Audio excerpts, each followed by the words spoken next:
Hello, friends, and thank you for joining us for another episode of Fort Worth Roots. And he looks around, and he looks me straight in the eye, and he goes, "Who buys this shit?" And I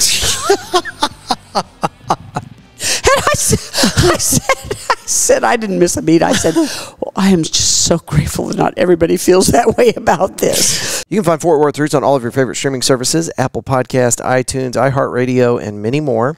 You can also find the video and all of our social media accounts by searching Fort Worth Roots. Stay tuned to the very end of the episode. We have more information about upcoming events and our wonderful sponsors helping us keep the lights on here at the Fort Worth Roots podcast. We do like to highlight a couple of our sponsors up front. Amplify817.org. Craving quality music made right here in Fort Worth. Visit Amplify817.org to browse and stream a growing collection of commercial-free local music wherever you are. Do your ears a favor and discover your new favorite local group today on Amplify817.org. 817 is a service of the Fort Worth Public Library, sponsored in part by community donors to the Fort Worth Public Library Foundation, which pays local artists up front to feature their music on the platform. Roofing Solutions by Darren Houck. You can find them online as roofingsolutionsHouck.com. Phone number is 817-882-6520. And just by mentioning the Fort Worth Roots podcast, they're going to knock 50% off a roofing tune-up. They're going to get up on your roof, check your pipe jacks, inspect the roof for any kind of hail damage or weather-related stuff. Roofing Solutions by Darren Houck is trusted by the community, and don't take a podcaster's word for it. Go check out anywhere where you might find roofer ratings. Type in the name Roofing Solutions by Darren Houck and see what pops up. They are trusted by our community. They have a very high rating, and I wouldn't trust anybody else on my roof. So check them out. RoofingSolutionsHouck.com. Phone number 817-882-6520. If you guys have been following the Fort Worth Roots podcast on social media, or you've been listening to these episodes for any length of time, you know that we're always coming up with crazy, out-of-the-box, weird ideas, and we came up with another one just recently. We were at Pouring Glory working behind the bar as a guest bartender. Now, this is a marketing thing that we're doing. We want to help bring some attention to the Pouring Glory. And listen, before they were a sponsor, we loved this place years before. Amazing food, great vibe. It's just a wonderful spot. And so whenever they became a sponsor, we did it because we already love this place. But Scott and Joanne over there at Pouring Glory have been very good to the Fort Worth Roots podcast. They've been taking care of us as a sponsor for a while now. So it's not a surprise that whenever I had this new squirrely idea, I approached Scott with it first. I told Scott that we wanted to be a part of the team. We wanted to work behind the bar, greet people as they come in the door, take live videos, and do all sorts of weird Fort Worth Roots podcasty stuff. And he said yes. It was great content. It was wonderful community engagement, and it was a lot of fun. So we're going to keep doing this.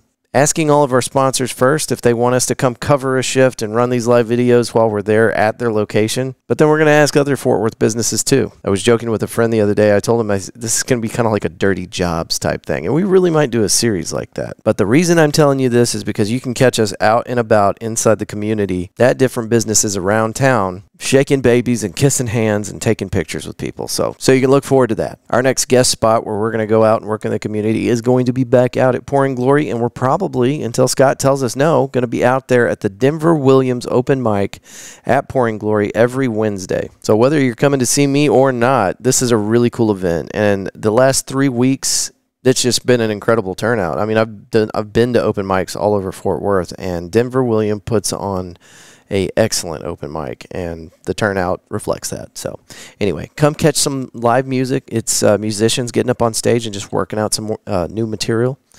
Pencil that into your schedule. Wednesday night, Pouring Glory every week. Don't miss it. It's a lot of fun. Hey, and I know it's getting warm outside. This thing doesn't start until 7, so it's starting to cool down. And if it gets too hot, we're going to move it indoors. So no worries there. And if you're a local Fort Worth business, it doesn't have to be a restaurant. It doesn't have to be anything inside my wheelhouse. If you want us to come out, shoot video, and talk to people and hang out with you for a shift, hit us up. Our email is media@fortworthroots.com, and we're looking for more content, so we'll be open to ideas. Let us know.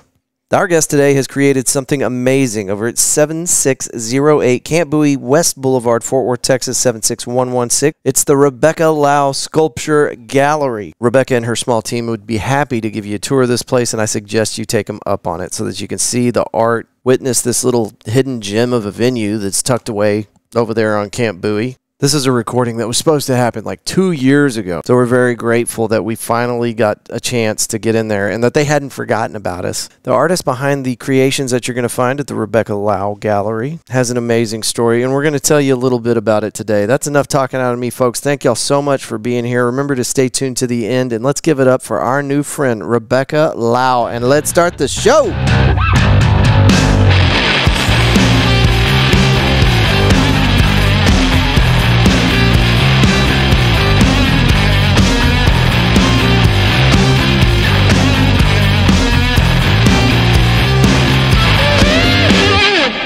Okay. All right. I am here today with Rebecca Lau.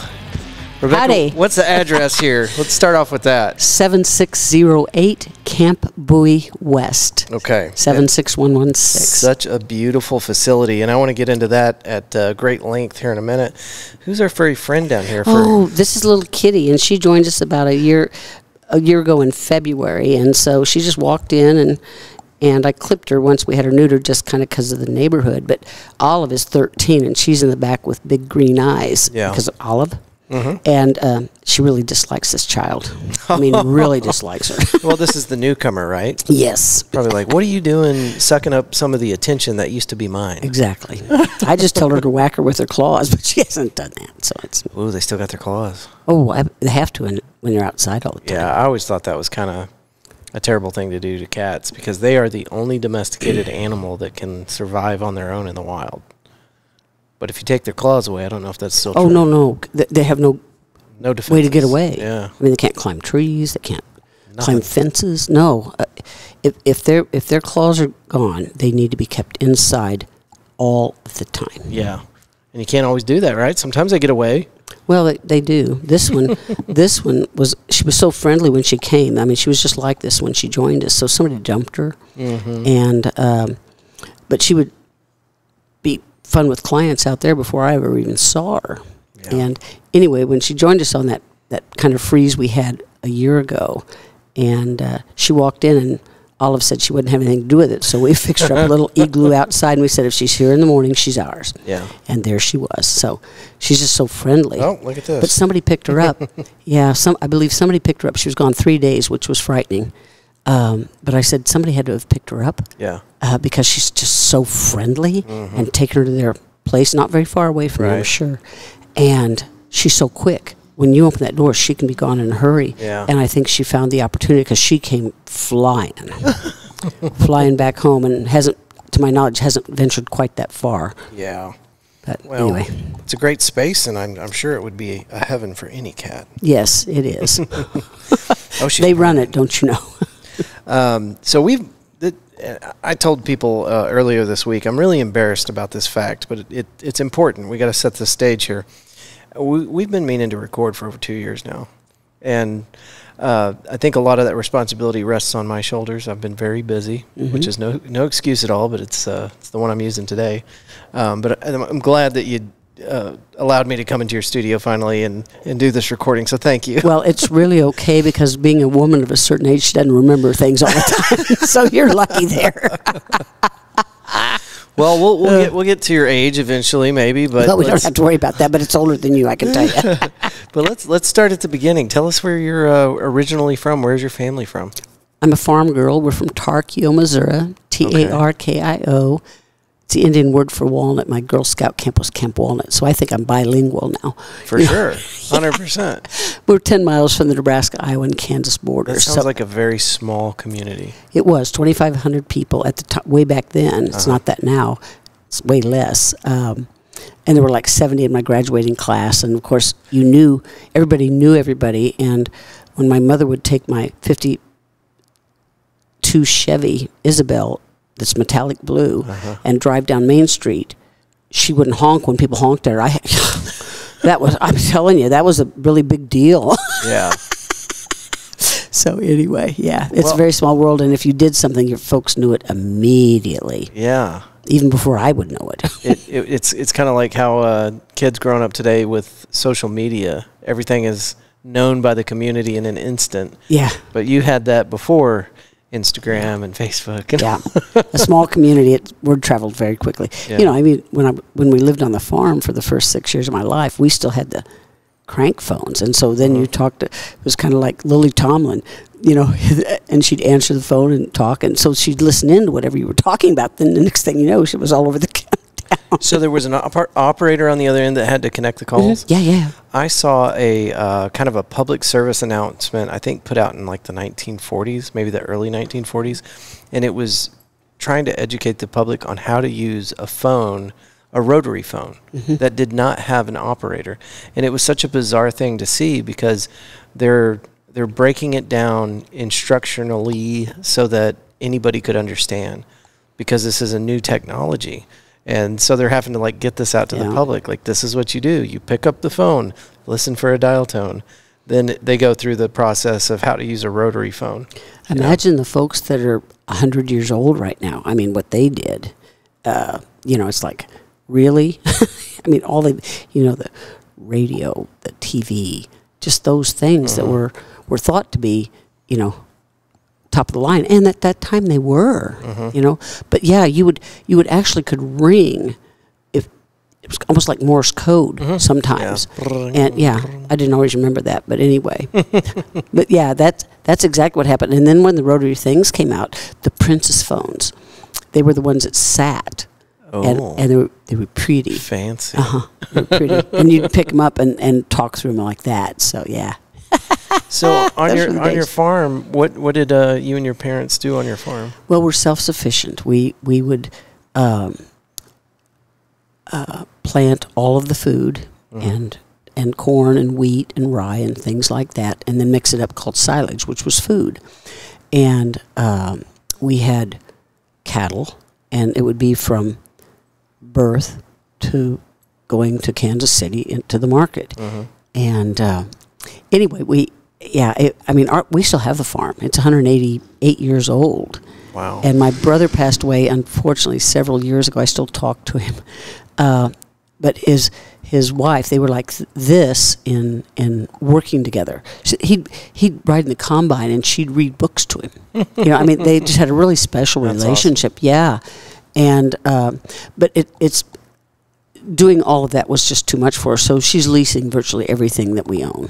Okay. Yeah. And it's working out splendidly. Well, yeah, that way you get to keep the farm, but you're not having to do the work. Right. And you just get a check. Yeah. Yeah. You do have improvements and things you have to make. But yeah. Anyway, it's good. And I imagine growing up like that on your farm, if something broke, y'all didn't go get a new one. You fixed it.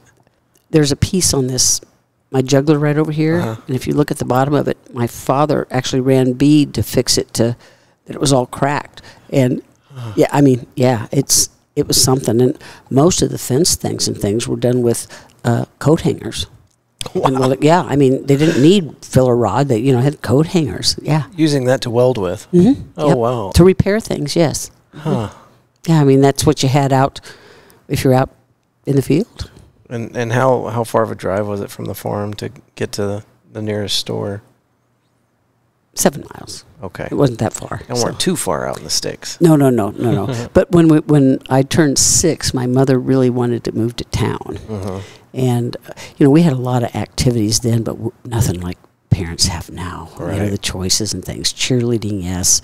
Football games, yes, and stuff like that. But I walked to school. Of course, that was only quarter of a mile. Yeah.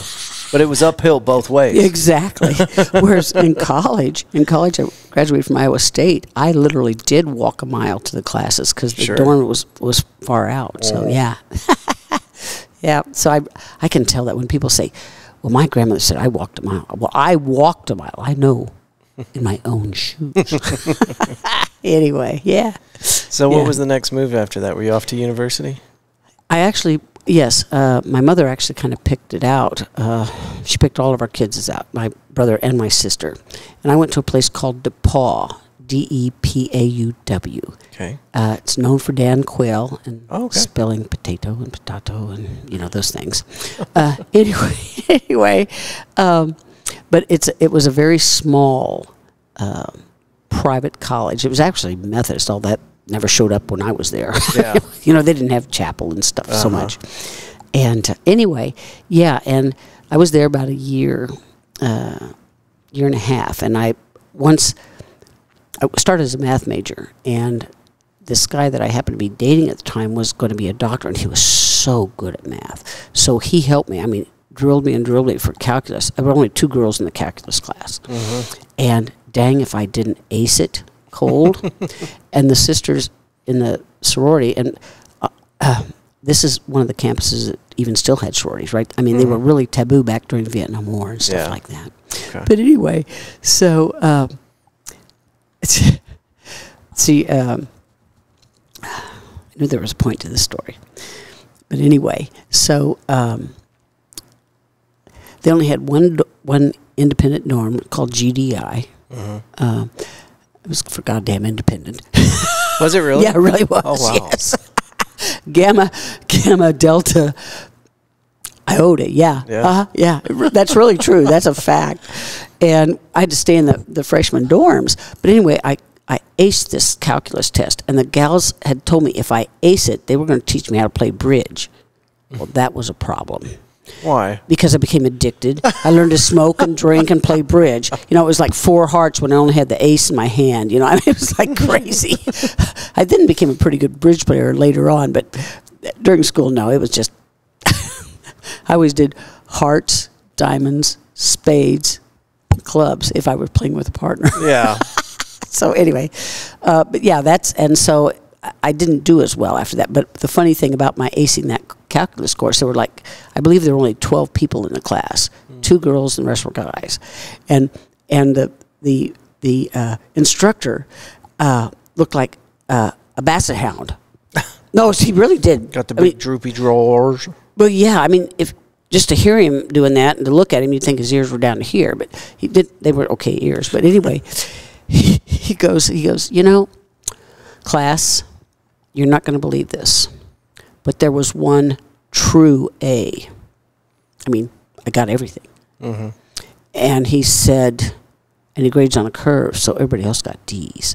But he goes, Miss Lau got the A, and they're all going, what? How'd you do that? You know, it was like one of those things. Yeah. But it really set them back because they got D's on that test. So anyway, I was pretty cocky for a minute. You didn't make a lot of friends that semester. No. But anyway, the other gal was from Brazil, so we became good friends. But anyhow, my mother always decided that she made a mistake, so that the way I am is due to college at this very liberal college. And that really doesn't have anything to do with it. What do you mean the way you are? Your artistic side? Or? Oh, just being me. Yeah. Having, relationship and stuff like that. She was disappointed, to say the least. But anyhow, it's worked out, and a bunch of us freshman girls were out drinking. Imagine that. I'd never had anything to drink in high school, ever. Really? No, I was really a pretty good girl. Yeah. Watch out, Loretta, when you get, 2,000 miles away from your or 1,000 miles, whatever. But anyway, yeah, so we were there, and this one gal says, oh, you guys, I'm transferring to, her name is Kathy Bishop, I'm transferring to Hillsboro, Michigan, and going to the School of Design, fashion design. And I'm going, oh, wow, really? It's kind of opened up a door you didn't know was there. Yeah, it's always teacher. I'm not putting anybody down, but for women, there were not lots of job opportunities. Yeah. And I remember that my mother, down in this little town, had a woman named Grace Kennedy from Gabberts, which is a really well-known place in Omaha, and she was a really fine designer, and she did a great job on the house. And matter of fact, when I got out of school at Iowa State, we became really good friends because I worked in the same place she worked. But anyway, she was just great, and so I said, I could do that. That I could do. I mean, my teachers in middle school and stuff, Miss Wallace for one, and now she's like rolling over because she told me I wasn't any good in art or anything, and it was like, wow, okay, but interior design was different. Mrs. Wallace. Yeah, exactly. So anyway, but that's kind of how it. And so I started looking for places, and I found I wanted to go to Iowa State. They have an incredible design area. It really was applied art back then, but it gave me all I needed to be a professional interior designer. I was ASID licensed and all this stuff. And anyway, so it was a great move, but it was really a great move because I called my folks and I said, I'm transferring to Iowa State, and that was 3 hours from the house or something like that. It was in Iowa, not Missouri, but still was a whole hell of a lot less than this private school out in Indiana. Okay. I'm just saying. So you're saving some money. Oh, yeah, lots. Yeah. And then I had a car. I had my grandfather's 69 Impala, a tank. Oh, yeah. But it worked. So anyway, and the rest is history on that. And I actually ended up graduating 3.5 years because, get this, all of my credits from DePaul transferred completely to Iowa State. That's pretty uncommon, right? Oh, especially with you switching majors and. Well, but it gave me all my electives out of the way, all that stuff, the math, the calculus, I was psychotic, the sociology, all those kinds of things. Yeah. Statistics. So I had all kinds of stuff to. So all I did was my interior design. But what was funny, when I went, I started backwards. We'd have to do a rendering, and I hadn't had watercolor yet. There's normally a thing to do.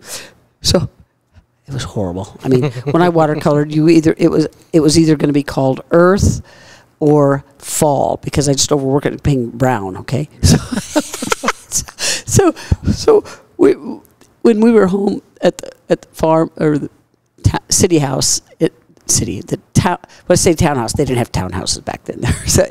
But anyway, when I was at home in Tarkio, we were cleaning out under the ping pong table. My dad was there and everything, and he goes, "What are these?" And I told him they were these watercolors that I had. I said, "Let me just recycle those." He said, No, you need to keep them so you can show them how good you've gotten since then. He was very pragmatic about stuff like that. No, this is amazing. This is evidence of your progress. Exactly. That's so funny. It was hysterical. So anyway, that's kind of. And then when I graduated, I had done an internship with a place called. It was Gabberty. Let's see. Yeah. Brandeis. It was like Gabbert's when it was down here, but Brandeis. And it was, it had clothing and things like that, but it had an incredible interior design department and furniture stuff. And so anyway, I did the internship, and they gave me a job offer. So I said, sure, awesome. Anything, yeah. And what was the job? Interior design. Okay. But they hired 3 of us. They had a large studio, and they had Grace Kennedy was there, and several guys who'd been there for a long time. And so they hired 3 new women. And the problem with that was they called out the people. So those that have potential of spending a lot of money go to the big guys, never to us. So I believe we all 3 got fired at the same time because we weren't producing. And I'm going, what the hell? Actually, I said worse than that. But anyhow. Yeah. But yeah, so it was kind of crazy. So a guy that I knew at Iowa State had a business in Norfolk, Nebraska. Okay. And I called him and I said, how are things going and whatever? And he said, you want to move to Norfolk? And I said, I could do that. He said, you want to buy into the business? And I said, I could do that. Well, it turns out I actually bought into the business, but I paid off all his debt. Oh, God. Yeah. Yeah. So silly me. And what's very funny about that, banking back then was really hysterical because I borrowed $30,000. This is 1970. Yeah. Something like that. So that's a pretty good chunk of change. Well, it was. Probably $300,000 in today's dollars. Probably. And my dad didn't co-sign for it. He could have, but he didn't co-sign for it. So I found when I moved here, I found the receipt. So the bank put this out, $30,000 to Rebecca Lau, unsecured.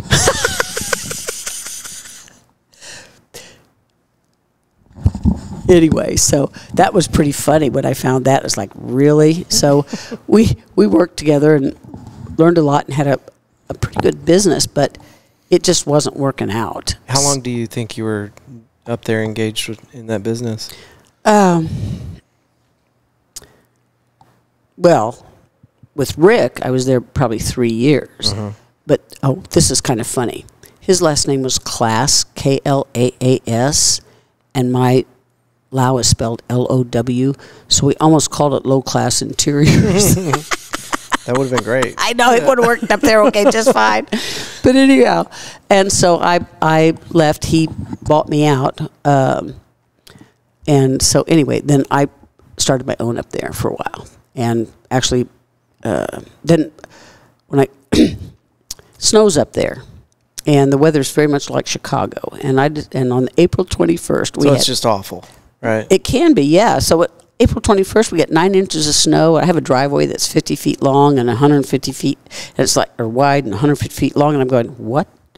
So my father, being pragmatic as he is, he and Mom would be going to Florida during the winter months, so he'd loan me his four-wheel drive Subaru. So I got in that thing, and I went out and got friends. We got a bunch of beer, and we met back to my place, and at that time I called the realtor and I said, I want to sell this. I am leaving. I wasn't going to do this anymore. Yeah. And that's exactly what I did, except it took me about 6 months to go because I kind of stopped everything, played golf. I was almost a scratch golfer. Once you play every day with people that know how to play. Yeah. Yeah. And gin and lemonade helped too, as I recall. Anyhow. Or you don't recall. Whatever, but it made me hit straight balls.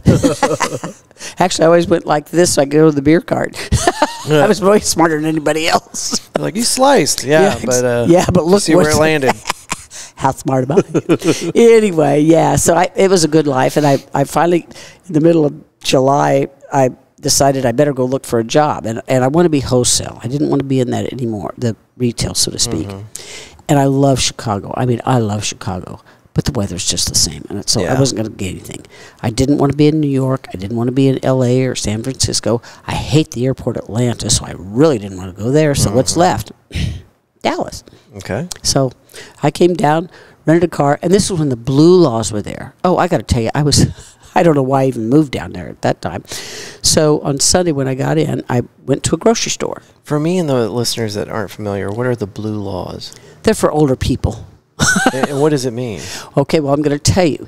We're the Bible Belt. Okay. And so you had to take Sundays off. And you Every business. And you could, oh yeah, nothing was open back then. I mean, which way it really should be, just saying. I mean, people had their businesses and they were awful. Grocery stores and a few things like that were still open. Yeah. But so I went to the store and I bought some fruit, apples and things. I bought some cheese and I bought a paring knife. Okay. And everything you need. I went to the well, the wine wasn't. But anyway, so I get to the checkout stand and they will not sell me the knife because it's causing labor on a Sunday. So, hang on. So I had to buy the nickel for, one of those plastic ones that really don't work on apples very well. I just had to eat it. But the gal behind me had 15 rolls of shelf paper. Now tell me who's going to be doing work. And they sold it to her. I mean, this was kind of a screwy thing to me. What year was this? Let's see. 'Cause that's wild. About 82. Okay, so early 80s. Yeah. And I remember when I was a kid, everything was just closed on Sundays. But I don't think it was because of a law. It's just kind of culturally the way everybody operated. Well, that's true. That's true. But those places that were open, you couldn't sell things that caused labor. Wow. That is so wild. Yeah. Blue laws. They were called the blue laws. So that's the first thing you noticed when you moved down to Dallas? Well, that's the first thing I noticed when I was coming to get a job, and you have no idea. I didn't have any place to go because I didn't want to be at those other places. Yeah. So I took my chances. And what was funny, I had a silk top on, and it was hot there, but it wasn't as hot as it is up north. The humidity in Missouri, northwest Missouri, where I'm from, is the Missouri River is right 10 miles, 15 miles away. So it's like max humidity? Yeah, it was worse than down here. Yeah. Now that I've adjusted to it, it's really worse down here. You're right. But at the time, I thought, wow, this is okay. And anyway, so I checked all the places out that I wanted to work, and I picked the one I wanted to be. And that's where I started first, made an appointment, and I got my first job offer. So out of all the places I went to, I got job offers. You can tell us the name of the place?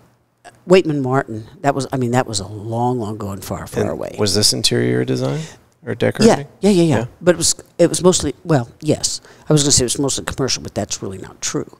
Yeah. Oh, you want to hear a funny story? Yes. So the guy in the Carol next door to me, his name was Tom, and he had been a priest but was no longer. Okay. So probably because of those blue laws.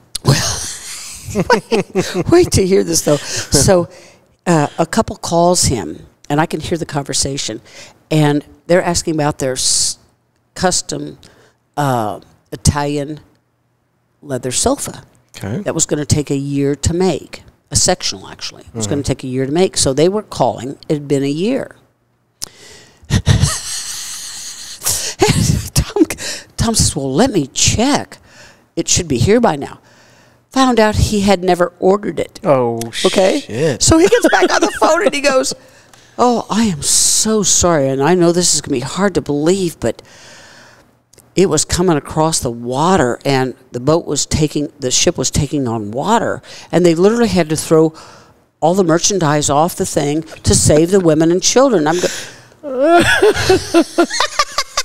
Here's to you, Tom. That's some quick thinking. Yeah.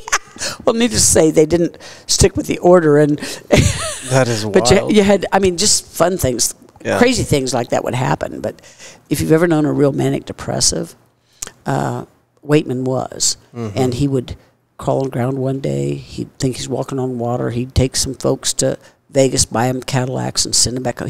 He had money, but in the end, he was seeing 4 doctors, and that made him screwy. And so did those 4 doctors know about each other? No. So he had all these drugs going on. It's basically self-medicating. Yeah. So that was kind of what was so sad is he actually lost everything because his mom and brother weren't going to give him any more money, and he died a pauper. And this is just so sad. He was a good-looking man, 300 pounds when he died, and he was selling the Teflon stuff you put on sofas and things to help alcohol not beat up instead of... Not Flex Seal? No. Like a boat out of that stuff. Yeah, exactly. Well, that's not what he did, but it was the stuff that repels water and things like that. So he's basically a door-to-door salesman at that point. In a way, kind of. That was just so sad. When I found out about that, I really cried hard because he was a nice guy. Yeah. He had exquisite taste, and he had the best wines that he would serve not only to the staff, but on Fridays and great crackers and cheeses, and but that really 3 girls he hired at the same time. This is another thing. 3 girls hired at the same time, and we all left at the same time. I started there in October, and I was gone in February. Oh wow, that was quick. Oh yeah. Well, yeah. It was not a working environment I wanted to be in. The good news is it got you to Dallas. This was Dallas, yes. Yeah. But I did have an interview with Gabbard's, which was like the Brandeis, but Gabbard's was down here, and it was a really fine furnishing store, and had great interior design things. And so I went ahead and I because that's what I knew. So I interviewed there, and Karen Williams had said, well, if you ever need a job, just call me. So I called her, after that was such a fiasco, and so. Yeah, so when they opened the store over here, and I'd met my partner, Gene. Here in Fort Worth. Okay. It was a great time to move over and be in Fort Worth. Just perfect timing. It was, it's my life actually, since that move down here, has really been in divine order, and there's just no doubt about it. Whatever you want to call it. That's the term I was trying to come up with. Divine timing. Yeah. And the key is, especially with this business, I learned to get out of the way. The thing is, divine order can be helping you out, and you just... Ignore it. Yeah. That's not right. How do you know the difference between what you want and what divine order wants? You get out of the way. In other words, when it's presented in front of you, like this was never a dream. This was never... my teachers told me I couldn't do jack, okay? So, actually in college, though, this one guy told me I could draw, and I don't like drawing, but he said it was really good. That I could be anything I wanted to be. I didn't take that to heart at the time, but seriously, the way this started was our dog Pepper and I would go for walks. If you ever walked a dog, when they want to stop, great. When you want to stop, not so much. You know what I'm saying? Yeah, you're pulling an anchor. Yeah. So finally, she got really tired of me doing this, and she looked up at me and she said, "Rebecca, what are you doing?" When I stopped, I said, "Well, I'm just picking up some stuff." I'd recycle bag. I mean, a plastic grocery sack, thing. And I'd put things in it, and we'd walk along the interstate, and you'd wonder how cars drive with some of the stuff that's out there. I mean, distributor caps were there. It's like, really? I mean, it's craziness. And so anyway. So you're shopping. You're out there shopping. Well, no, I didn't know enough to be shopping. I was just picking up to recycle. Yeah. I'm really an avid recyclist, which hopefully at some point you'll see my, my treasure yard. But anyhow, and we were in the Kroger parking lot one day, and we looked, and there was a $100 bill. And all the way across the parking lot, it's a big-ass parking lot, this gal's going, "That's my corner." And I said, "Yeah, I don't think so. I've been doing this for a long time in this lot." But anyway, so she looked at me and she said, "What are you going to do with the stuff?" And I said, "I'm just going to recycle it." And she said, "Well, is there any metal? Why don't you make something?" And I said, "How am I going to do that? Is there metal?"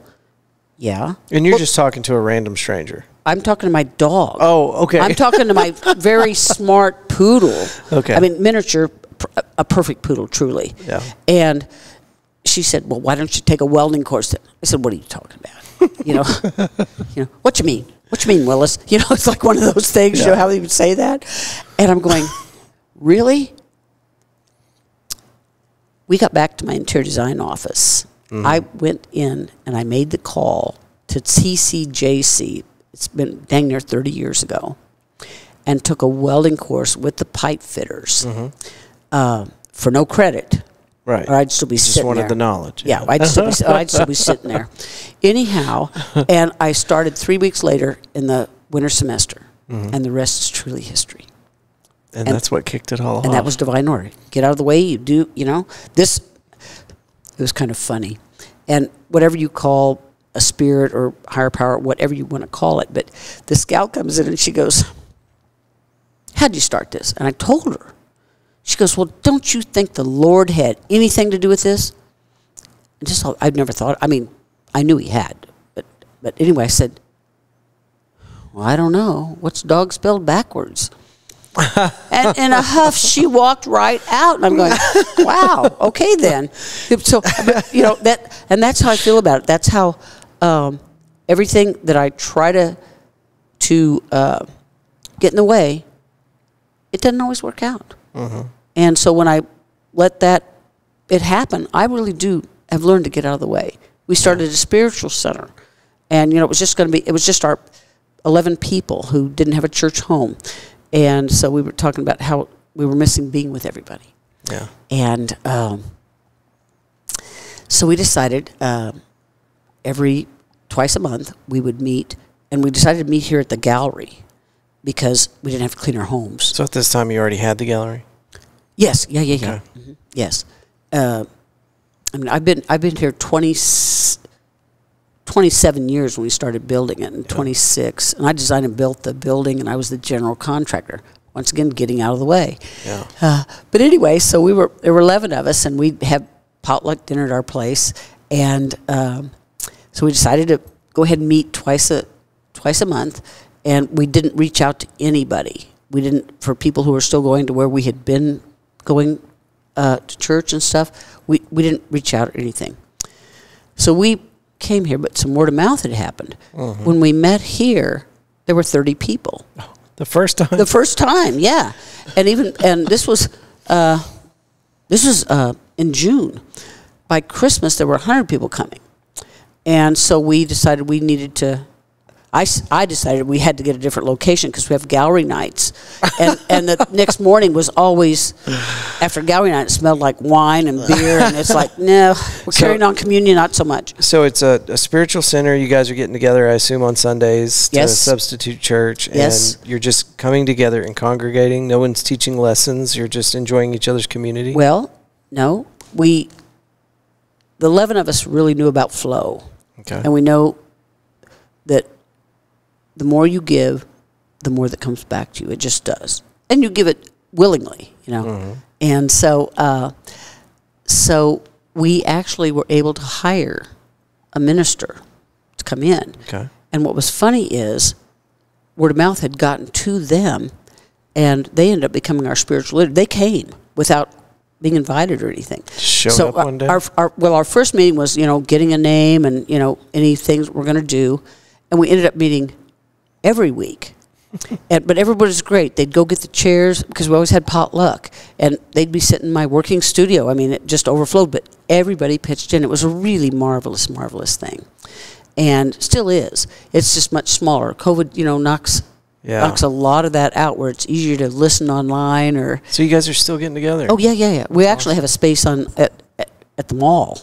At the Hewlin or the Ridgemar. Ridgemar? Mm-hmm. I know it sounds weird, but it's a contemporary space. It fits us to a T. You can come in from the back, and you know, it was a little hard for some people to navigate, but once they did, and now we're getting new members coming in. Yeah, I mean, a totally new variety of people, and so it's been an older crowd. We're getting some young folks in there. Nice. So yeah, because anyway, that's just getting out of the way. That happened. Mm-hmm.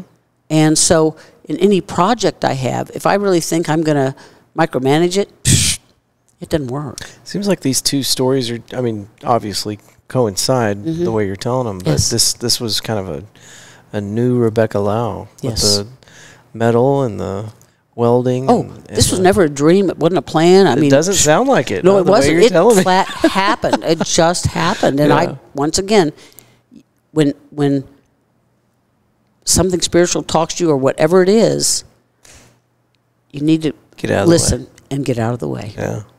And success and things will always be there. So that brings us to the studio. You walked us right up to the location where we're sitting today. Here on Camp Bowie. What's the address again? 7608 Camp Bowie West, 76116. I've been in this space once before, and the first time I came in here, I was like, wow, this is really something. I can't believe I just kind of stumbled into this. And I can't remember exactly how we got connected, but I think there was an event, and I know what it was. I was putting an event on. I got on Facebook events, and I realized that there were other people doing events on the same day. I think it was a gallery night. It was, and I didn't know that. Right. But I reached out to you and a couple other people. You were nice enough to respond, and we got to talking, and my idea was, hey, it looks like to me we've got an event going on the same day, so let's cross-promote, because mine ends at a certain time and yours starts at a certain time. And so we did that. And that's how we met. I don't recall you doing it.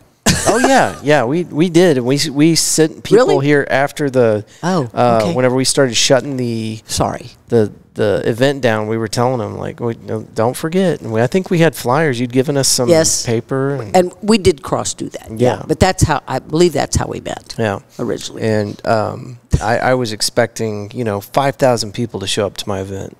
Oh well, yeah, we've had 1,200 here, and it's too many. Oh, you get anything over 300 people, and it's wild. Well, we do 500-600 like clockwork here. Oh yeah, and on a gallery night. Yeah, from noon to 9. But we've had 1,200 before, and that was just crazy. You had to get out of the way, or you get trampled. It's hard to talk to people like that. You didn't get the intimate conversations or introducing yourself or those kinds of things. So not with that many people. There's just no way. Yeah, but this is a fairly large venue. So if you have 80 people in here or 100, it's not necessarily crowded if you're all standing up. And with the garden and the back, they love standing in the back where the bar normally is, and then going down my treasure yard and all of that. So it is. It's big enough. So one way I know how many people within reason come is how often the people turn. You know, if there are 80 people or 100 people in there, there are 40 or 50 outside. Yeah. And so, I don't know, a couple of gallery nights ago, oh my God, Kelly was home primping and Chastity was home primping, and I was all by myself at noon, and they started in. And I called, I said, I've got to have help. Because it's normally, my sister's oftentimes down here, but I'm going, no, we had 150 people in before 2 o'clock. Mm-hmm. And, you know, I'm only one person. Yeah. What am I supposed to do? Yeah. Help. And we have a lot of people start here. The new people start here, so they'll end up back downtown and stuff. Oh, okay. Yeah. And oftentimes, when they see the place, and everything is lit at nighttime. Mm-hmm. It's very pretty. It takes on a totally different aura from the gallery to the pieces in the sculpture garden and all of that. And anyway, I always tell them when I give them a map or talking to this, and I said, no, you got to understand, everything from here is downhill. Which is really true. I'm 735 feet above sea level. But we all get along, and it's always, I always laugh. It's just a joke because more things are, I'm out here. Mm-hmm. And if they start down there, they oftentimes don't get here because they get waylaid at, other places. Right. So, but yeah, we normally have a pretty healthy crowd. So this is a good place to start. Yes. So that it's all downhill from Yes, and then that too. And what happens is we will have people come back at night. Mm-hmm. For a glass of wine and sitting out, and the garden's beautiful with fire and your water and things like that. Your outdoor area is exquisite. It's amazing. So anyway, it's just that's kind of how it happens, and we just kind of roll with it most of the time. But I was dead in the water at that time. So how many years have y'all done that one? That event? 24. I've been here 26, and. So that particular event, you've done 24 years in a row? It's 45 years old. Oh, wow. Yeah, okay. Especially the fall. And That's then they awesome. added the spring. Bill and Pam Campbell were the big drivers of that. Mm-hmm. And they they have had a terrific gallery. They've since sold it in the last, I don't know, you know how time flies, 3 or 4 years. Yeah. And they're still just keeping busy and everything. So, but yeah, they were big instigators of giving that and making it a... not where people can't come, not uncomfortable, but making it the art. Some events are very different. Some events are crafts and other things, and this is fine art from all of the places. And it takes 3 years to become a member. If you've been in business for 3 years and have a gallery space or that. Then there are categories of friends and other pop-ups and other things. So, but yeah, it's, but everybody's welcome, and it's free and open to the public. Yeah. And so that makes it really cool. I love to have kids come in here. They can't run because our artwork is probably going to be more dangerous to them than to me. I was about to say, they're not going to damage the art, but they might need a helmet. Right. Yeah, exactly. And of course, Carlotta, which you'll meet hopefully soon, is the mainstay. She's what started all this. The concept of her is what started all this. Oh, really? Okay. And she's the only one that I actually have gone looking for parts in all this 26 years. Found objects are my passion. We need to tell the listeners what kind of art, because if they're not looking at the video on YouTube, then they don't know. But I guess I would classify this as heavy metal art. Yes, we do have limestone. We've had glass before. It is, and I show 11 other artists plus my own work. Okay, I was going to ask you that. Because, so some of this is not yours? Yeah. Okay. Most of it's not, because my commissioned work takes precedent. And that's right. Technically, that is what keeps the place going. I think you said 80% of your art is commissioned? Oh, probably. Yeah, probably. But it can be residences or businesses, Yeah. I mean, almost all the hospitals except Medical Plaza. So if it's sitting here, it's probably not Rebecca Lyles. Well, they're going to be the very contemporary pieces that are painted in here. Yeah. And tell me her name again. Carlotta. Carlotta. You got that, okay. Andrew? Yes. Very, very obvious now. now that you've broken it down for me. But it did take me 3 years to find all her parts because I didn't want her to have a big old Dodge Ram bumper. That's actually a 1963 Volkswagen Beetle bumper. And I found it in Alvarado, and I was afraid that people wouldn't sell it to me because they were always rear-ended. And these guys were body shop people and stuff, and they were just so tickled for me to do this, you know, awesome. to use it in something that's going to have longevity. And so, yeah. Now, Carlotta is a piece that I would imagine is not for sale. She's for sale. I want a lot for my grief and suffering. Okay. But I do find that she's a benefit to be here. Yeah. As to not. It's a very warm and inviting welcome as you come into the gallery. Exactly. And yeah. So anyway, and to really do justice, we have some very traditional pieces over here. They're by Crescencio Parra, and he's been in the States about 18 years, almost 19, and he's from Mexico. And when you look closely at the detail on these eagles, you'll see their talons look absolutely real. And his father taught him how to blacksmith and forge them at the age of 5. He was a real certified welder by 15. Wow. And these are his passion. He's a rig welder, you know, to do that. But the attention to detail on these are I mean, they're exquisite. And that these are the only pieces that anybody's ever walked in here and said, wow, that took a lot of work. And they really don't understand how much work, not quite like that for sure, but there's a lot of work. I mean, pieces look like magic, but oh my gosh, the stuff you have to go through to get them made. I mean, and when I paint, I use very expensive automotive paints, high end, because they hold their color. They have a bigger depth of color. The juggler, which hopefully you'll see. Yeah, we're going to get shots of all the art. Anyway. Listeners can find it on our social media, or they can probably go to your Instagram. Or they can come by. Or they can come by. Yes, they can see a lot of these things. We have the Terry Jones pieces that are all out of found objects, and so I will not have anybody in here that competes with me. So and nobody. Well, I mean, his found objects are way different than mine. So if Carlotta had a boyfriend built for her, then you couldn't put it in this space unless you built it. His name would be Carmen. I have the parts for that. I'm telling you, and I'm afraid. Do you hear that, Carlotta? Yeah, I do. We can make him stronger, faster than he was before. Yeah, but I want him to be more digital, and I don't have the guts to do that yet. So awesome. But yeah.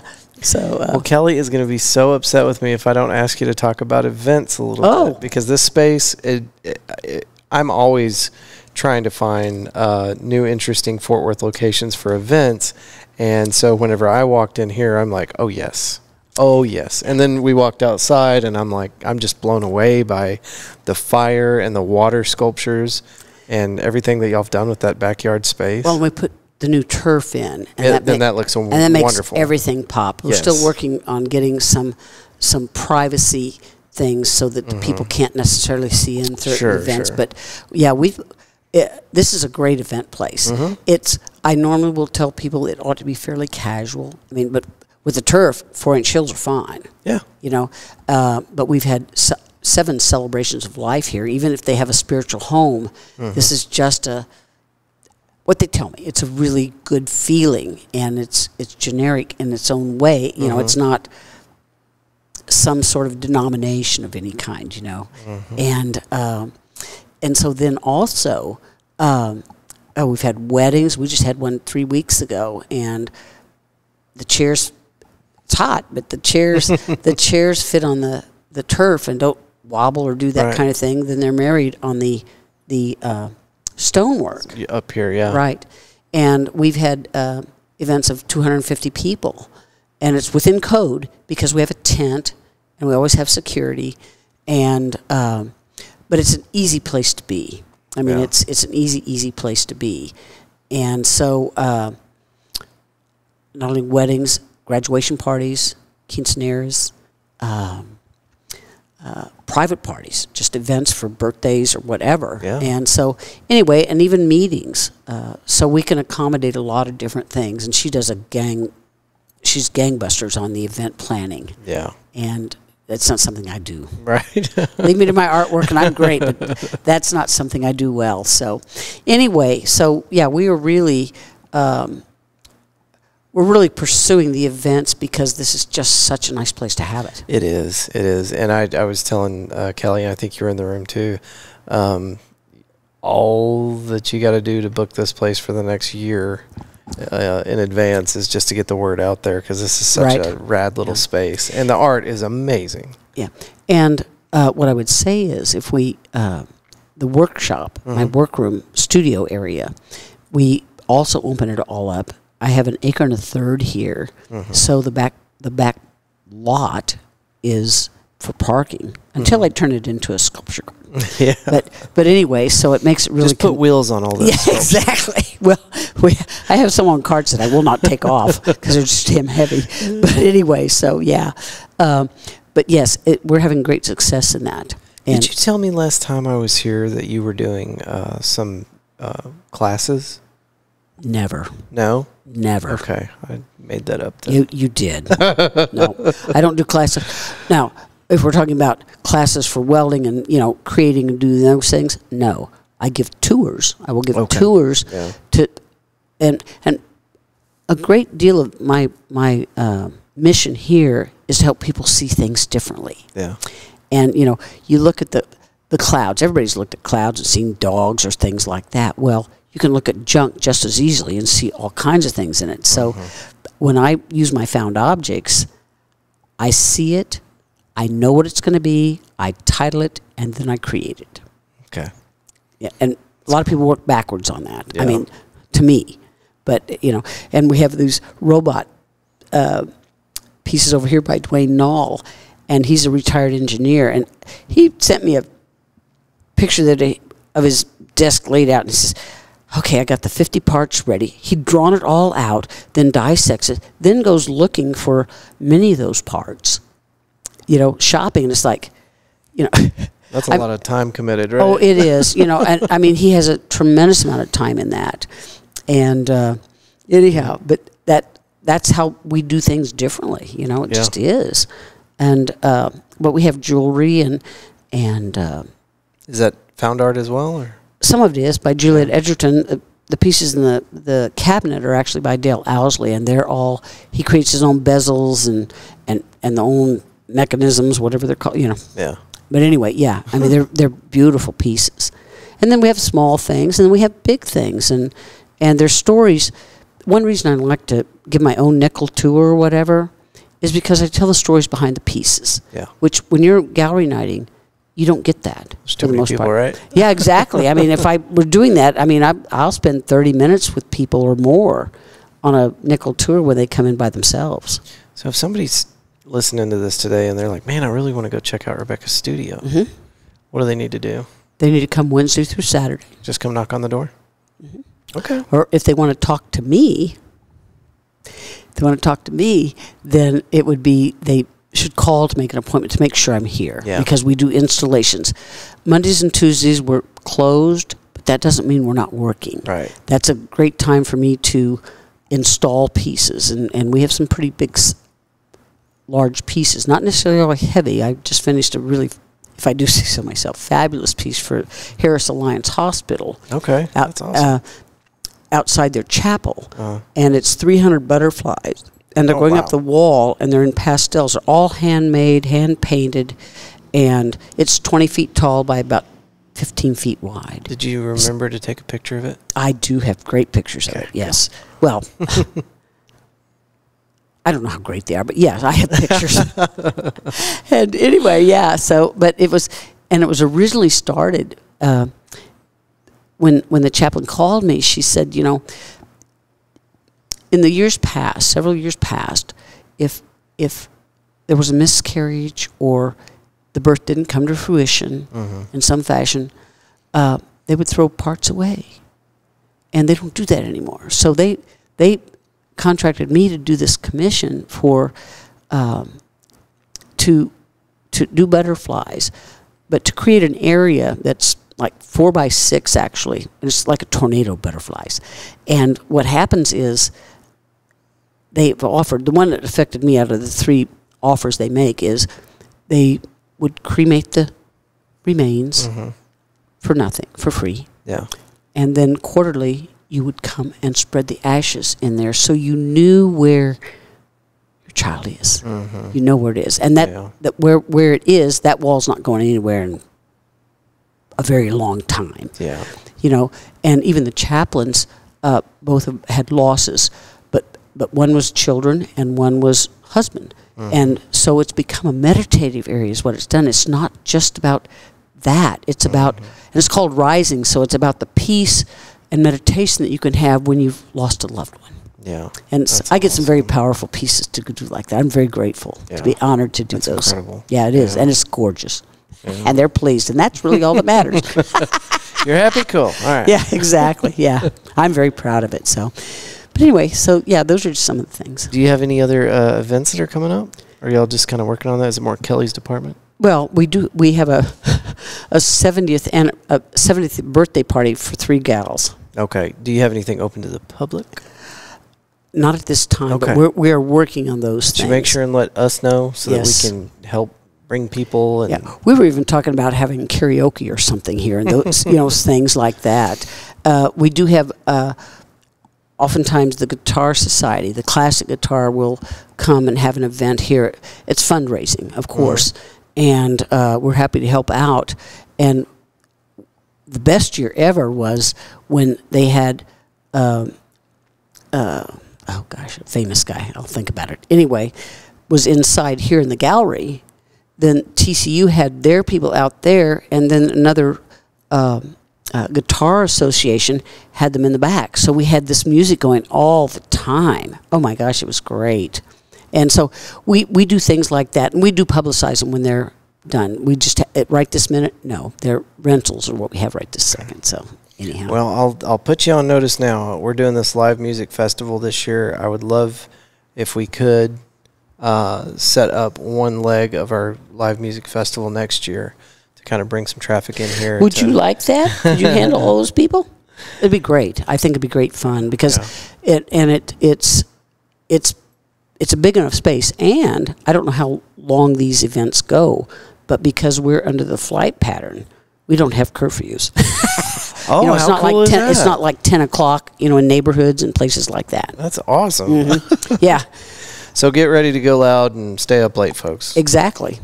Well, if you have a quinceanera, I mean, they party into the night. Kelly was talking to this gal, and she goes, I bet you want it for at least 6 hours. She said, absolutely. Anything less than 6 hours wouldn't be worth showing. No, exactly. So anyhow, but yeah, we're going to be very successful at the events, and we'd love to have you have something. Awesome. No doubt. All right. Is there anywhere else people can find information on the studio here, the gallery? I have my website, and we do post on Facebook and Instagram, and they can sign up on my website to get our newsletter, which we try to put out monthly. It doesn't always happen, but when we have events and things, and this month we had a reception here Saturday morning. So over on Las Vegas Trail, that always gets a very bad rap, but they have an organization that is really working on trying to bring it back. And so anyway, they built a roundabout, and there's a gorgeous, kind of looks like a tornado, but we don't say that. It's actually called Right Turn. So this kind of tornado-looking piece, is actually also about the base and the military and that kind of thing. But there are all these arrows that tell you how to get around the thing, because this one right over here is there wrecks every day. It's a lot of fun. It's very sporty. Yeah. You have to pay attention. You're talking about the Camp Bowie roundabout, 377. Yes. Yeah. I mean, it's not the way roundabouts are supposed to be. But that being said, you put a mall in the middle of it if you wanted to. So we went over there on Saturday morning, and the rain held off for us and everything, and we're waving. Mark Riegelman did it. He's from the Bronx, but he's just the nicest guy. And so they had the reception here, and he talked about it, and there were 35 people here probably that came to listen to him and the dedication. But, the public art thing, I just got to put a plug in for it, because they're doing such a great job. And, you don't have to agree on it. Right. You don't have to agree or like what's that. I mean, one of the first people that went around the roundabout yelled at him and said, that looks like hell. You know, he said, I hate it. And the next woman comes by and goes, wow, that's fabulous. You know, that kind of. Either way, you're getting a reaction. Just another funny story. This is several years ago, but a gentleman who's probably 6 years old, and he was in his Dickies coveralls, and had his hands in his pocket, comes to the door, and he looks around, and he looks me straight in the eye, and he goes, who buys this shit? And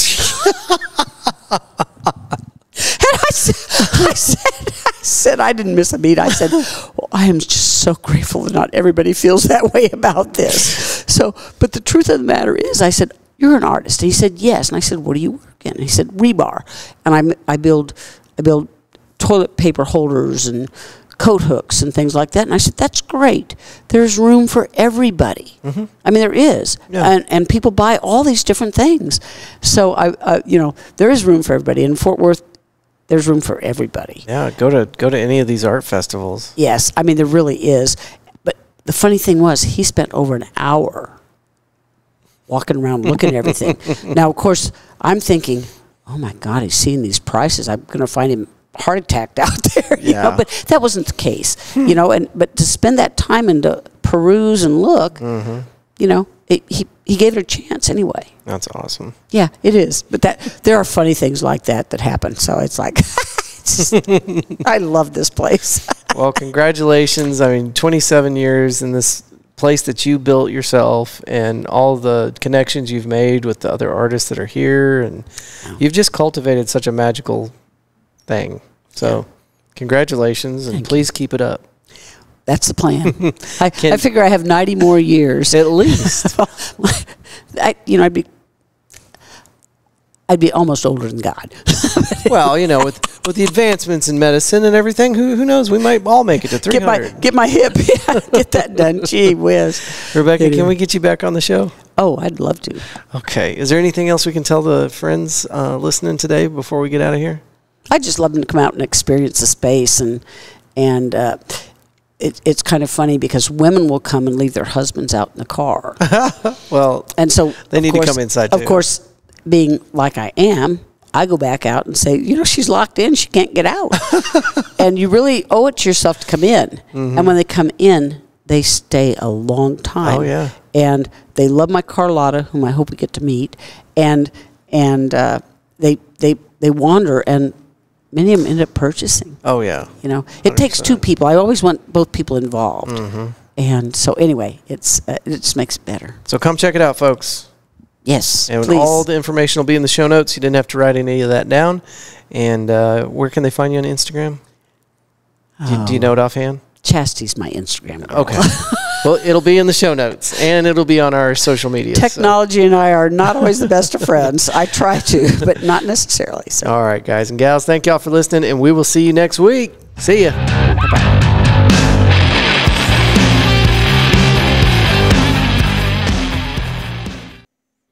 Rebecca Lau, everybody. Thank y'all again for having us in the studio, your gallery, and thanks for not forgetting about us.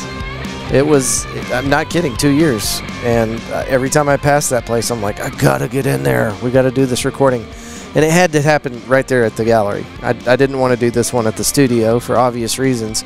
If you haven't had a chance to go check out the video yet, it will be on YouTube. Just look for Fort Worth Roots on the YouTubes. That's where we post all of our videos for each and every episode. You can also find us on social media as Fort Worth Roots for all the things. And just so you have it in your ears and burning in your mind right now, it's 7608 Camp Bowie, West Boulevard for the Rebecca Lau Gallery. So make sure you go check that out, guys. It's awesome. Something that you could do on an afternoon one week in the air conditioning. So cool. All right. Where are we at? Oh, yeah, in Carlotta. There's a video of me being introduced to Carlotta on our social media pages. You might check that out. And by the way, I did get permission. Okay. Thank you very much.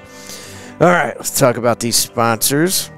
WoodPostMetalworks.com. They specialize in metal signs with or without LED backlighting, fence and gate repair or installation, light steel fabrication, industrial plasma cutting, and more.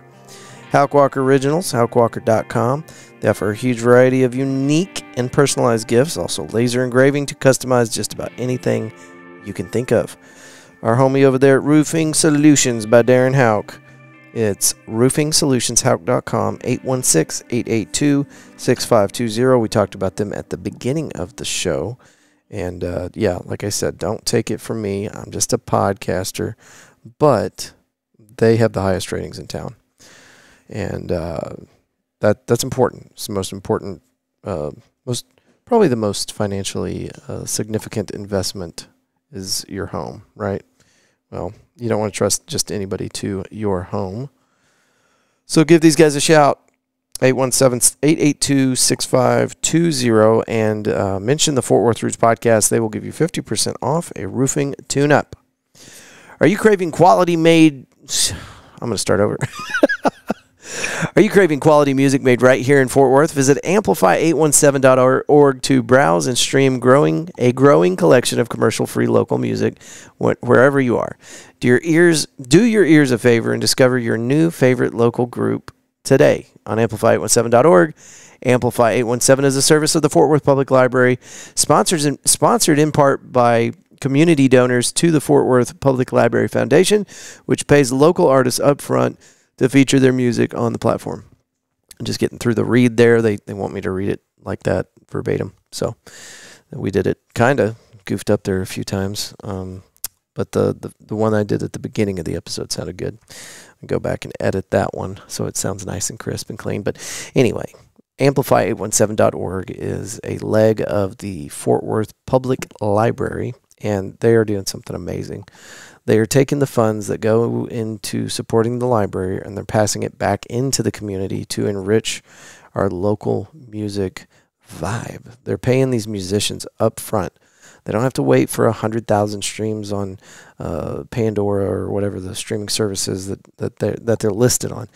Amplify 817 pays them up front for the rights to play their music on the amplify817.org website. Now, that's all the good stuff that they're doing, and there's more behind it than that even, but here's what you need to know. I had a guy at work not too long ago, he's like, bitching about, I can't find good music on the radio, or he didn't know how you find good music anymore. And I said, well, you're wrong. What you need to do is you need to go into town, you need to go to some of these little open mic nights like the one at Pouring Glory on Wednesdays hosted by Denver Williams. That's a great way to find local music. But he's not going to make that drive. He lives west of Weatherford, right? So for anybody that lives inside Fort Worth or people that live abroad, a great way to find fresh new music by these badass trailblazer musicians is to go online, amplify817.org, and take a look at the playlists, take a look at the individual artists, and see what they got cooking. It's going to blow your mind. Whenever I first got into this, I didn't realize that local music could be so professionally done. You know, I think of stuff on the radio being large production, huge studios, and you know, outside of the reach of any local person. But anyway, the music's great, the talent is here, and you are going to be amazed whenever you go on amplify817.org and you see what's coming out of a little bitty place like Fort Worth, Texas. Just kidding. It's like the 11th largest city in the U.S. So, but blew my mind. Probably shouldn't have, but it did. Amplify817.org. Cool. All right. Moving on. Onward. Wavy Digital. WAVVY Digital. Our friend over at Wavy Digital is specialized in making sure that your digital footprint is larger. So if you are a musician, if you're a content creator, if you have a small business and you need help increasing the size of your digital footprint, Wavy Digital can help you get that done. Pouring Glory, 1001 Bryan Avenue, Fort Worth, Texas, just off South Main Street, 935, 1 block north of Rosedale. It's a growler refilling station that serves craft beer and award-winning food with live music. We talk about this place nonstop, but they have got a new fire under their belt there at Pouring Glory. New stuff happening, things that they haven't done before. You need to go online. You need to check it out. On their Instagram is probably the best place. Just look for Pouring Glory on Instagram. You can see all the upcoming events. Wednesday nights. This is a lot of fun. Denver Williams just kicked this off. He is now doing an open mic at Pouring Glory every Wednesday.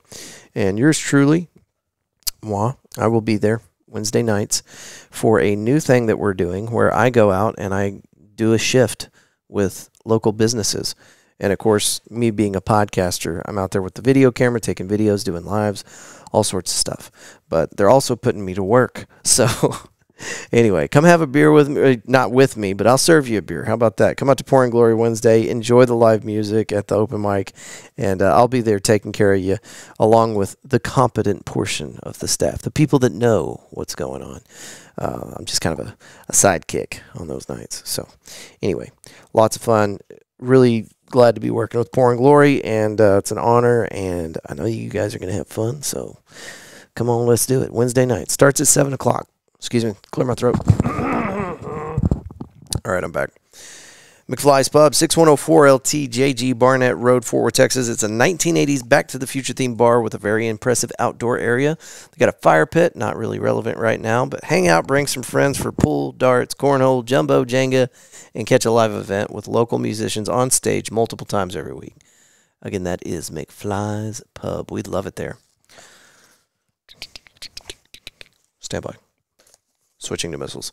All right. Eaton Data Solutions. EatonDataSolutions.com. Our friend Richard Eaton is the owner of Eaton Data Solutions, and when he's not protecting small and measly...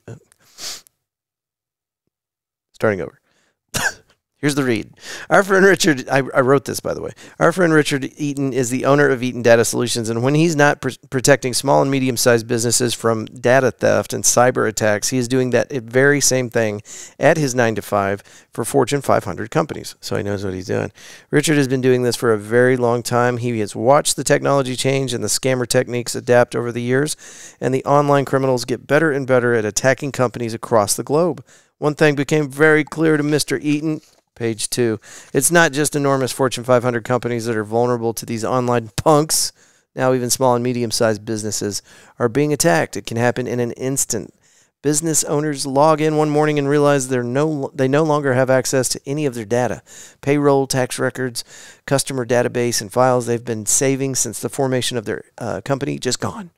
And that's when these cyber criminals start making demands. They'll lock up your data, tell you they're going to give you a password if you pay them a certain amount. If you pay them, sometimes they'll give you that password, sometimes they won't. Richard knew, okay, we're past that, right? Am I on page 3? Where are we? Richard knew small and medium-sized businesses needed protection, just like the big guys. EatonDataSolutions.com, drop-down menu at the top right. Hit services, hit plans. Eaton Data Solution can help you and your team identify areas of vulnerability in your existing system and provide you with solutions to protect your business from the unthinkable. So you might not think that data protection is something that you need, but apparently it is. And in the days of cyber criminals lurking about inside the ether, you need somebody that can come in, give you a consultation, be like, look, this is where you're screwing up. So anyway, it's important. You've got insurance on everything that you own. And if you lost all of your data tomorrow, would you be able to recover from it? Give these guys a look. Make sure you check them out. That is EatonDataSolutions.com. All right, next. We got more sponsors. Flurry Fitness. Find them on Instagram as Flurry Fitness Fort Worth. They're located at 643 Sherry Lane, that's with an S, Fort Worth, Texas. Go to their Instagram and click on the link provided for your free 3-day pass. Also tell them you heard about it on the Fort Worth Roots podcast, and they're going to waive all of your sign-up fees during their spring sales event. This place is pretty dope. You need a good workout. You want to hit a punching bag? Look, these guys are, it's a fun little group of people out there, and the enthusiasm that you get from the very knowledgeable instructors helps you get through that hour-long workout.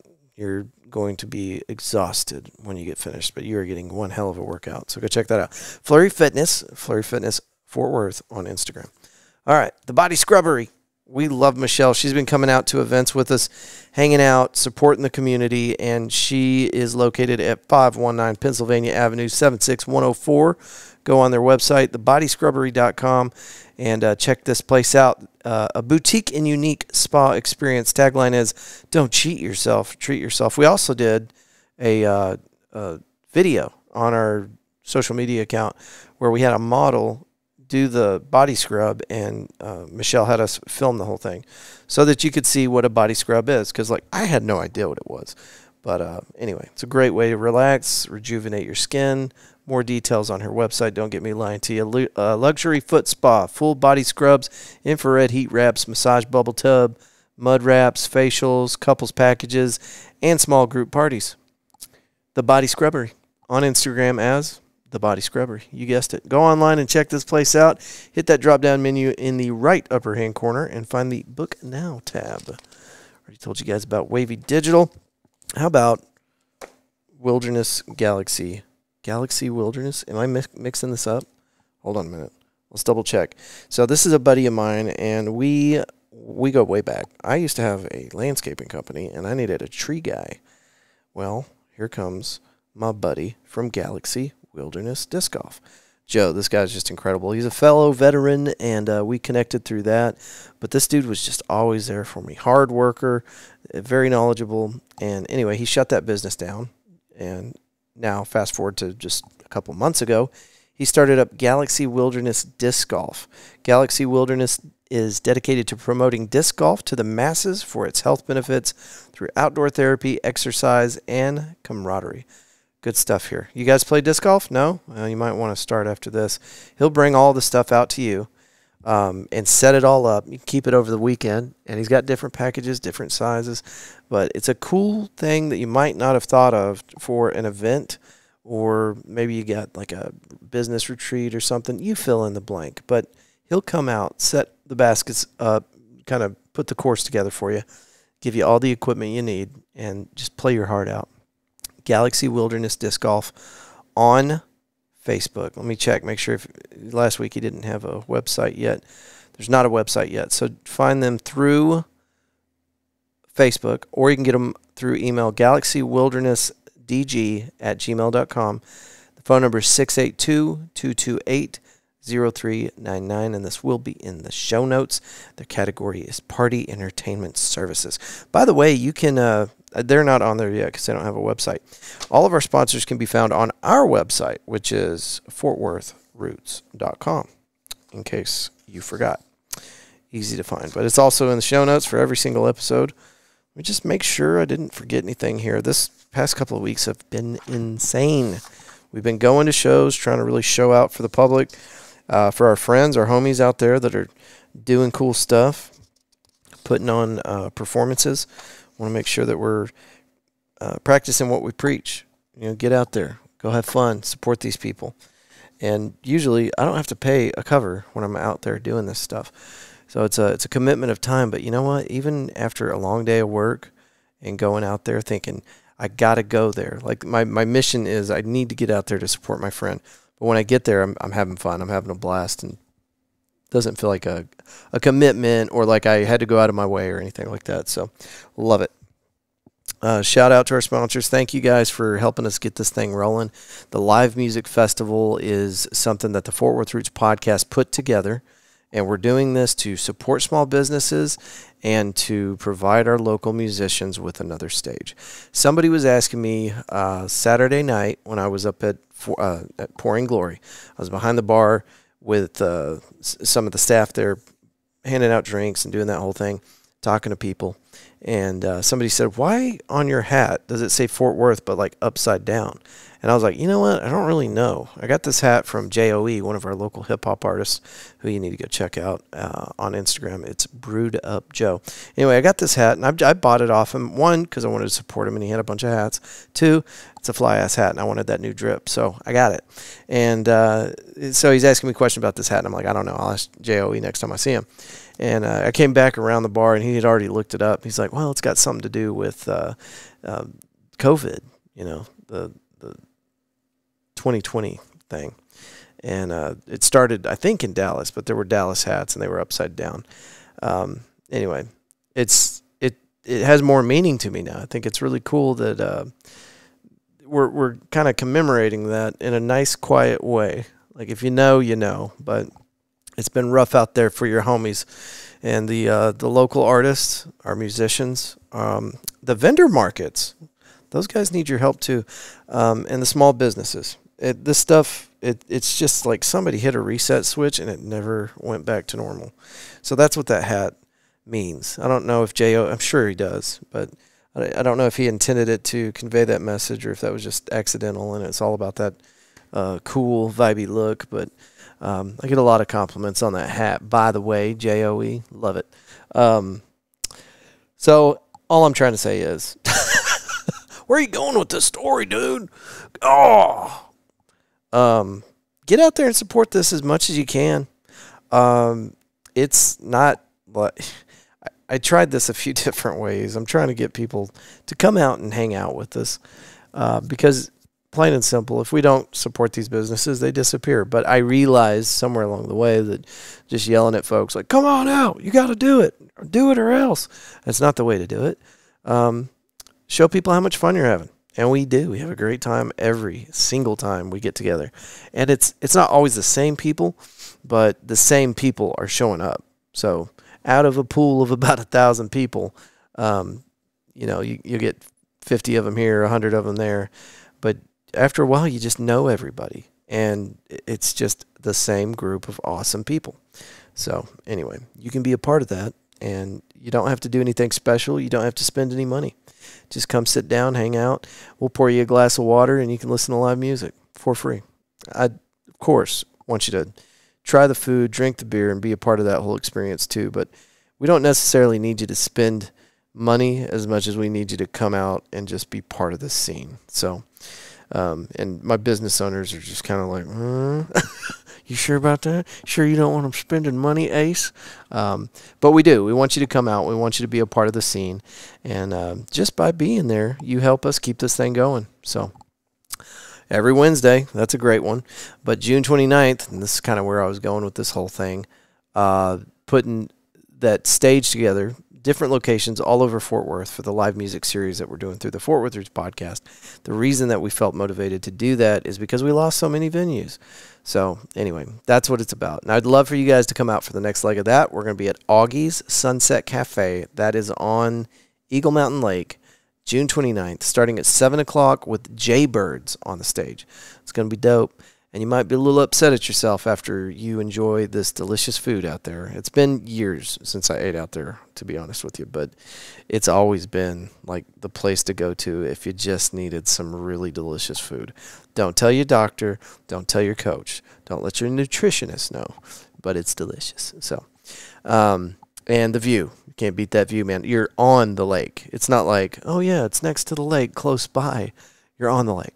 So I think water goes underneath the patio. I'm not sure about that, but there's a pier that extends from where you'll be seated listening to the Jaybirds. There's a pier that extends from that. And you can go on a little walk right as the sun's going down. So pretty cool stuff. Augie's Sunset Cafe, June 29th, and this is the Fort Worth Roots podcast. I promote people's events year-round, but this one is a us thing. The Fort Worth Roots podcast is putting this on with the help of our sponsors. So we would love to have you out there. Come see us, and we want to do this thing bigger and badder next year.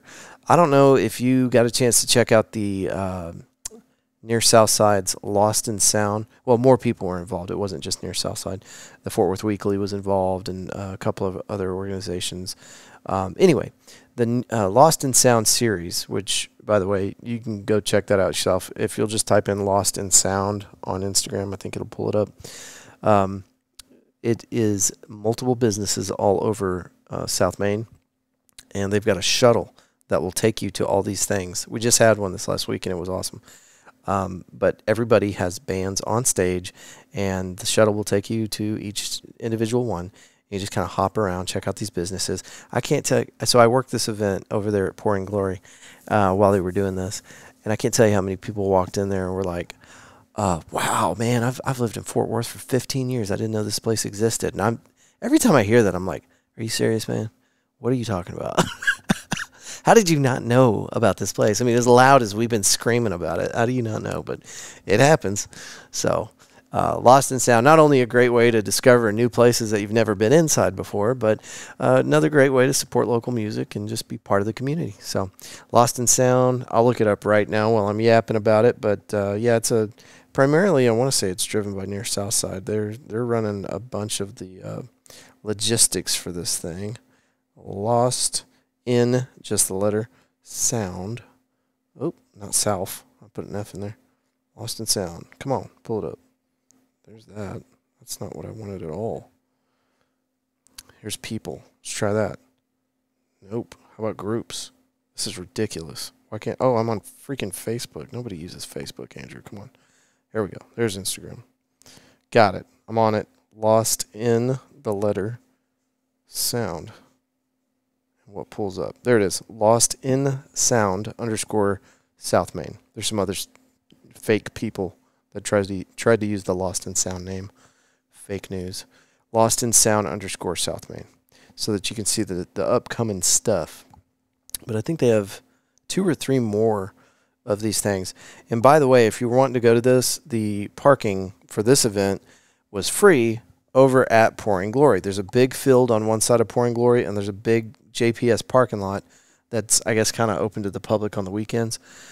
So there was a shit ton of parking, and the shuttle stop right outside of Pouring Glory gets you connected. So we were telling everybody, and I hope this gets shouted from the rooftops for the next one, start at Pouring Glory, park there for free, and then finish at Pouring Glory. So park your car, go do the thing, hop on the shuttle, walk down the street, because you literally could. There was the Cicada, there was Down and Out, so you could, from Pouring Glory, you could just walk a block, and now you're at Cicada, Down and Out. Is that right? Something like that. Anyway, 2 other venues right there that were involved with it. And so you could catch shows at all 3 of those locations before you even have to get on a shuttle. But you can park for free over there. So, all right. Holy God, I talked too much this time. I really appreciate you guys. We are doing all sorts of wild stuff over here. I'm trying to keep up. If you've been trying to get a hold of the Fort Worth Roots podcast and haven't gotten a response yet, I am not ignoring you. We are just super busy. So don't give up on me, please. And come see me at any of these events. Come to the Wednesday night open mic with Denver Williams every Wednesday, or catch me at one of our events, the Fort Worth Roots podcast put on for the live music series. Next one, June 29th at Augie's. Okay, I have a habit of repeating myself, and I'm trying to get better at that. Y'all have a wonderful week, and I'll see you next Monday. Bye.